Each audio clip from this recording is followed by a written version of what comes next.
In this video, let's take a look at some of the old train stations of North America. And we'll start by having a quick peek at the historical timeline. So this is a video I found showing the expansion of the railroads and the timeline attached to that in the 1800s predominantly. So most of the growth happening on the East Coast in the States pre-Civil War. There's a bit of information saying that there was a block. The southern states didn't want to expand to the west, but after the Civil War and the results of the Civil War, you have an agreement to expand across the country. So most of this expansion that you're seeing here happening post-Civil War in the States.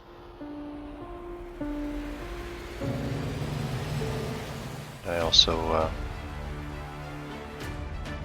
had a look on the Wikipedia page. Let's have a quick look. So this Wikipedia page, History of Rail Transportation in the US, particularly, although this video will show you some from Canada as well. I'm not going to rehash it all. You can check it out. I'll put the link in the description. But this is the pivot point here. You can see Civil War, Reconstruction, the massive expansion that goes on after the Civil War. You have a couple of the old robber baron names pop up, Vanderbilts, the Morgans, in this time period here with the massive expansion of the railroads. I do have quite a few photos to go through. We're just going to take a little trip around North America now, and I'm going to show you some of the train stations that existed at the time. And we can tie this into the old architecture that we see popping up in the 1800s.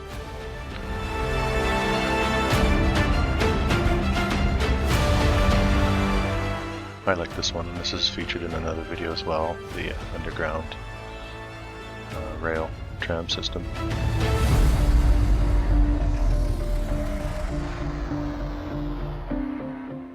This one looking very run down, old photo. So again, looking very run down for that period of time. Always interesting.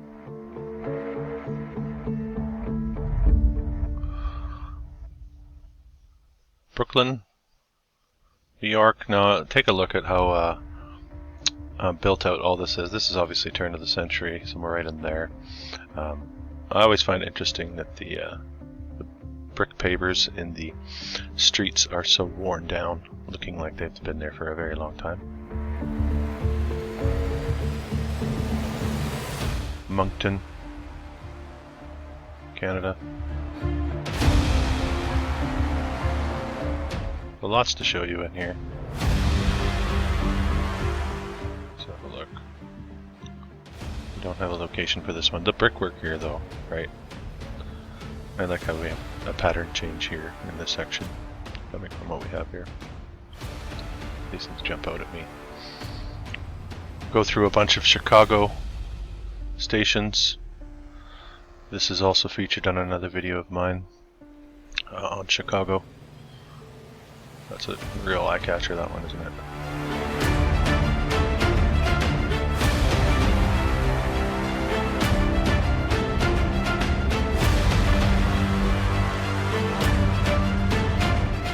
This also featured in another video, but just we're looking at late 1800s map here, 1897, this one dated, and we have an elevated rail line within the city of Chicago. So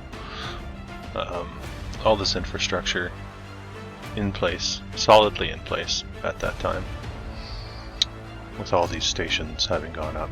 Remember the technology of the time required to build all these. This is the Dearborn station. This is gone. But this didn't last too long here. There was a fire apparently on the cable roof there, and then they got chopped off to be a flat top.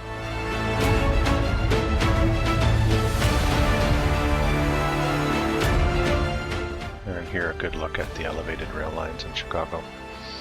Again, does this look like new infrastructure, relatively new infrastructure within 50 years? To me, this looking like it's well established. So, historical anomaly in my mind, from my perspective.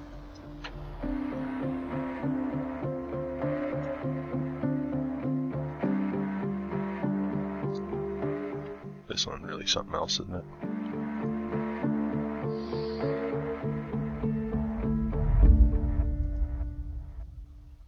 Just looking very, very old.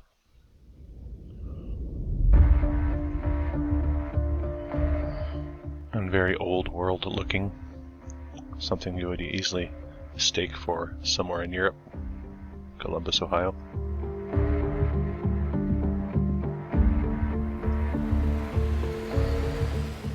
Concord, New Hampshire.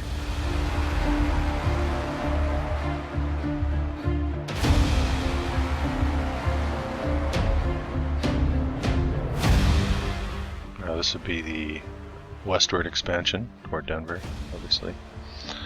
Remember the timeline that we're given, everything post-World War, or post-Civil War, sorry, I keep saying that. I think Civil War is really a pivot point in North American historical timeline. And across the world, for that matter, as it relates to the development of the United States as a world superpower. And I think there's a lot of muddy waters when it comes to the Civil War. Also helped lay the groundwork for the narrative of our time. So, lots to explore with that one, that narrative.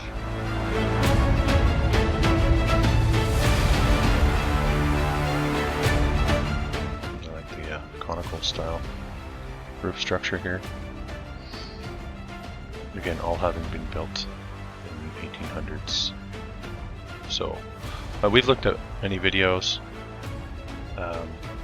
many pictures of so many of these buildings having that same timeline of construction. So we have a massive volume of these structures going up at the time. So you would have had to have a massive volume of skilled craftsmen, not just slave workers, unskilled laborers with a mastermind in charge. That's not how this works. It doesn't matter.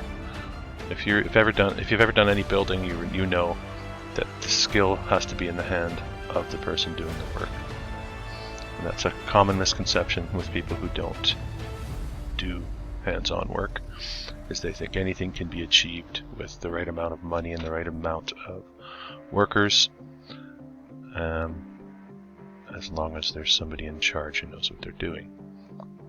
And I would suggest that is not always the case. This one torn down in the 60s, I believe. My question is why? Well, I think I know why, but still a question to ask.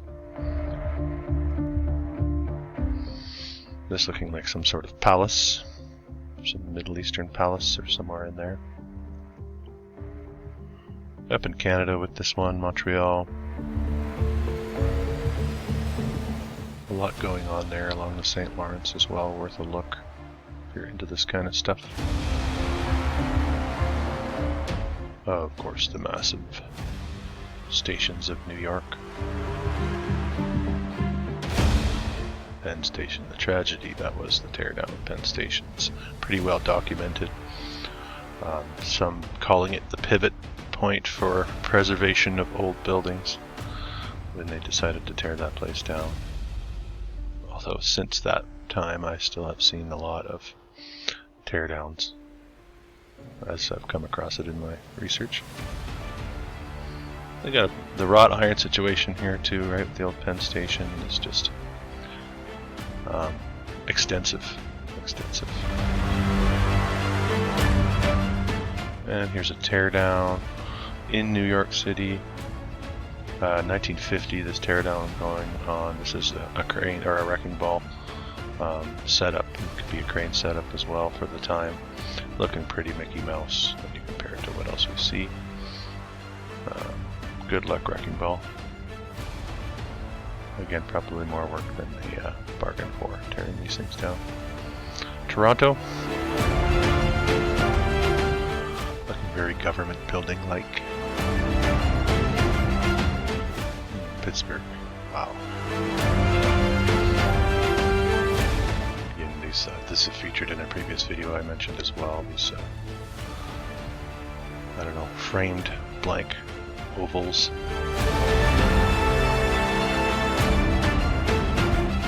Very small, this one, but you get that gate action on the roof we've seen in previous locations.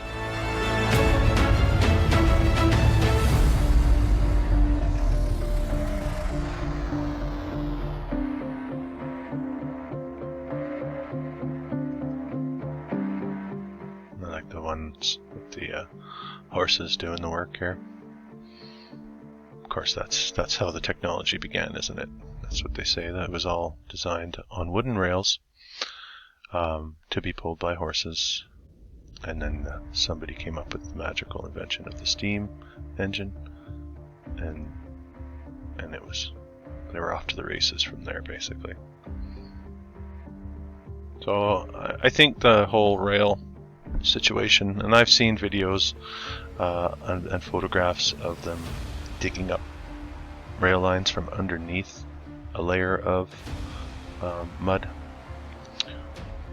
So I think there's something suspect about the whole thing, whether it was an old world transportation system that was used for a time, but as we transitioned into the automobile, the method of transportation became well, not obsolete, but it definitely diminished. And I do have a picture that we can take a look at. And this is an interesting map of all the rail lines that have been decommissioned or are not in use anymore that once existed in North America. It's a crowdsourced map, so people have added to it.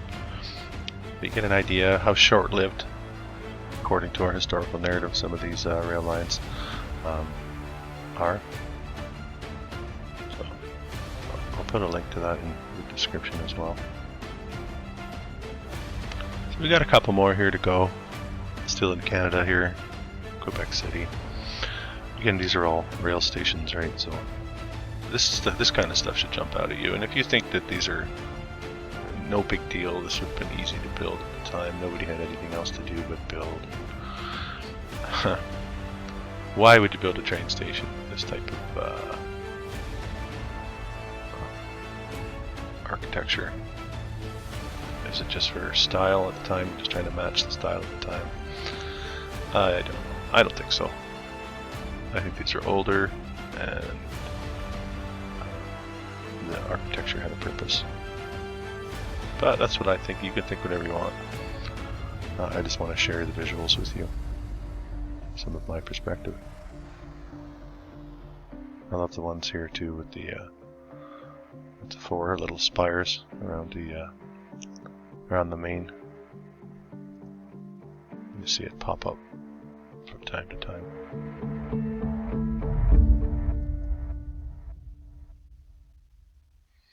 This one surprised me too, Tacoma. Unique, very unique looking. Reminds me a bit of some of the old World's Fair buildings that we've seen. Got the onion dome there. And you've also got a lot of vines or ivy growing on here, and we've got a horse and buggy era, so this should give you a sense of the age of the situation there. St. Louis. Incredible station, really. Every time I see this one, this really pops out at me. It's really eye-catching. Some of the interiors from some of these places too are just incredible. I didn't include them in this video, but they're worth a video on their own, that's for sure. Each one of these would be worth an investigation. Can't remember where this one is from. Couldn't find it. I love this one up here. All the way over on the west coast, Vancouver.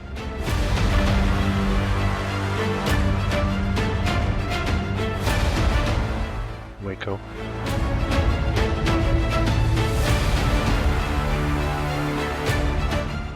Coming to the end here. We'll finish with this. Was it Worcester? Worcester, Massachusetts? Worcester, however you want to say it. Again, you have that same look here. So this one I really like to look at too. It's got that pop-out feature, the tower. And so many of them featured the big tower.